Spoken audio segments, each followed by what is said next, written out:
presidente. Em votação, substitutivo 1/2023, para declarar voto, Lucas Carinhato. Fiuza.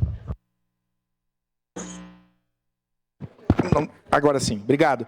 Acho que esse projeto já começa suscitando um bom debate, né? Vários dos colegas participaram e quero dar um dado para vocês, colegas. E acho que essa casa precisa ter responsabilidade. As pesquisas apontam que a metade da década de 30, agora, de 2030, nós não teremos mais professores e professoras diante do número de licenciados, de acadêmicos nos cursos de licenciatura.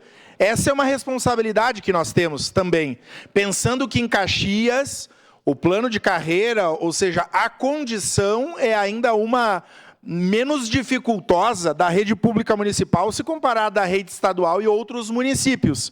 E mesmo assim, vereador Bressan, a realidade da saúde dos professores e professoras é muito complexa. Vocês imaginem uma professora de educação infantil, e é uma etapa da educação básica que eu tenho me relacionado bastante, nesse calor, com 10, 15 crianças na faixa etária de 2 anos, sem ar-condicionado, quente, enfim, a realidade como ela é, né, da educação infantil. Ô, vereadora Rose, um 7º ano, tem o Karnal que diz que um professor que dá aula para o 7º ano, ele pode ir para Marte, porque realmente é uma faixa etária, são muitos alunos, né?